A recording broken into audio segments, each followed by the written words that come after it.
Hello, everyone. I wanted to share this book with you.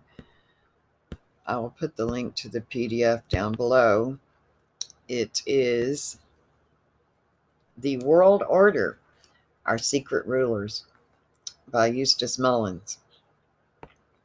This was published in the 80s.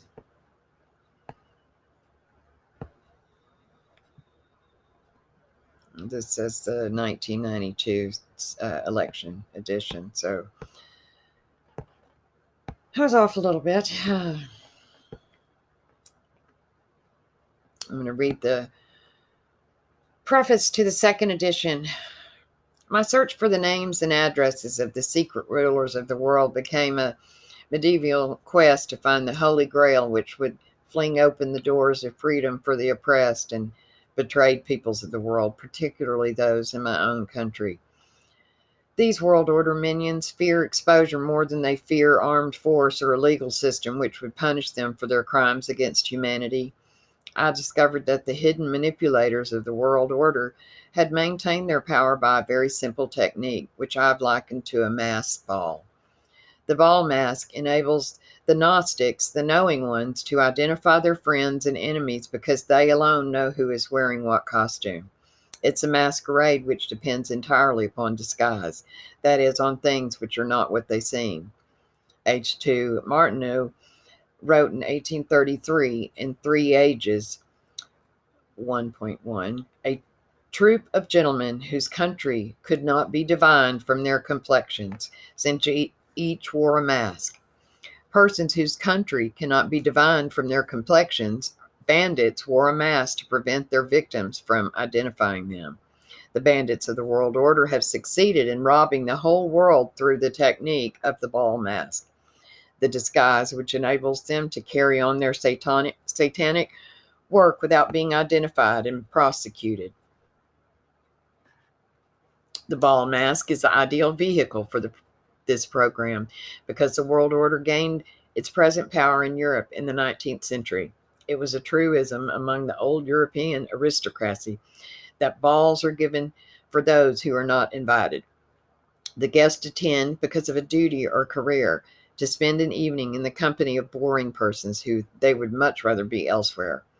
The reward of being a guest at a ball mask is to be one of the knowing ones, those who know which mask hid the face of the king, which costume is that of the grand vizier. The other guest would never knew whether they were talking to a mere courtier or to a powerful personage. The masses, with their faces pressed against the windows of the ballroom, know none of the celebrants and never will.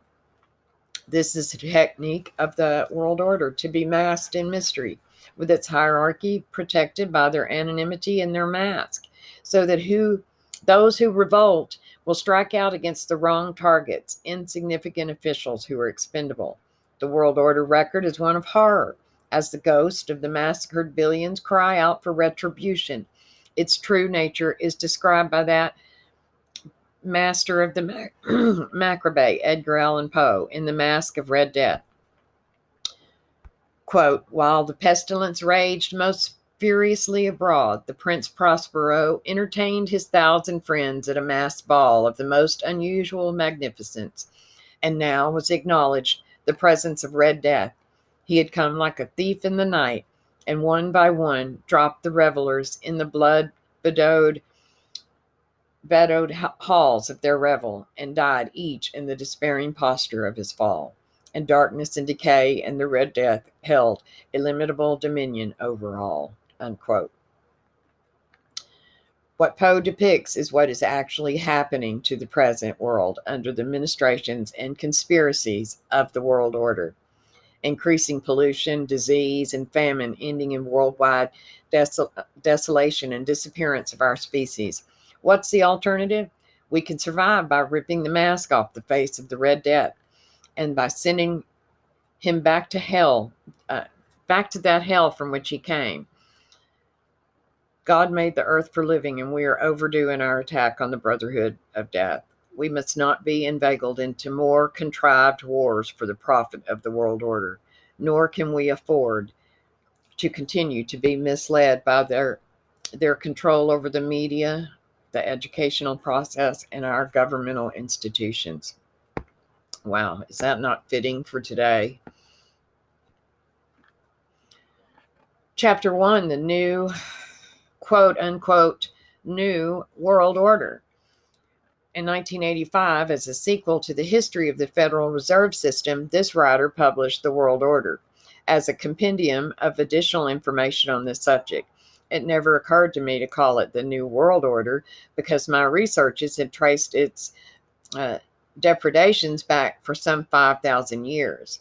Perhaps in response to the exposes in this volume, the spokesman for the Brotherhood of Death went public with their claims for a New World Order, which essentially was the brave new world described by Aldous Huxley in his groundbreaking novel.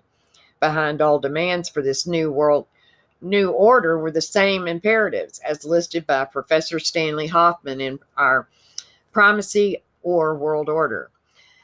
What will have to take place is a gradual adaptation of the social, economic, and political system of the United States to the imperatives of a world order. As Professor Hoffman points out, the United States is the primary target of the missiles of the New World Order because it still retains, however perverted and distorted, the essential machinery for a republic which provides for the freedom of its citizens. The order's present goals were originated by Lord Castlereagh in the Congress of Vienna in 1815 when he handed over Europe to the victorious money power, as exemplified by the presence of the House of Rothschild. This was the balance of power, which was never a balance of power at all, but rather a worldwide system of control to be manipulated at the pleasure of the conspirators. Henry Kissinger has been busily reviving this program for renewed control. As he wrote in a think piece for Newsweek, January 28, 1991, we now face a new balance of power. Today, it translates into the notion of a new world order, which would emerge from a set of legal arrangements to be safeguarded by collective security. When minions of the world order, such as Henry Kissinger, call for a collective security, what they're really seeking is a protective order behind which they can safely carry out their depredations against all mankind. This was very reluctantly identified by President George Bush after months of dodging questions about the New World Order, which he had publicly called for. When he finally stated it was really a United Nations peacekeeping force. This book took us back to the Second World War, which produced the United Nations. Walter Millis, An Inroad to War in 1914 through 17, further removed the program to the First World War when he wrote, "The Colonel's," Edward Mandell House, "sole justification for preparing such a bath of blood for his countrymen was his hope of establishing a new world order of peace and security as a result." Note the call for security. Once again, this is the cry of the international criminals for protection as they carry out their universal work of sabotage and destruction.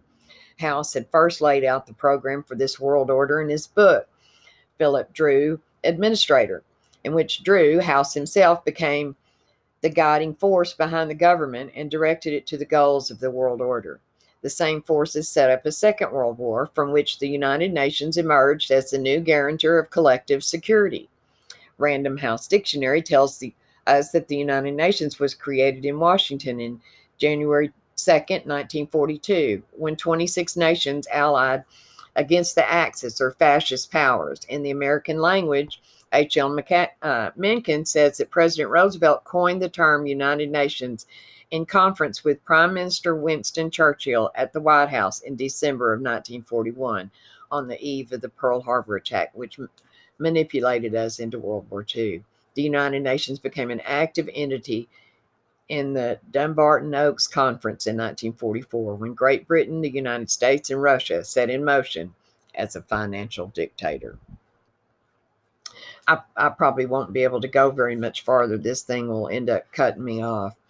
But I just find this book, this is it. They've been telling us for a long time that it was coming. They keep people divided and fighting against them amongst themselves, not seeing the people, everyone they behind their masks.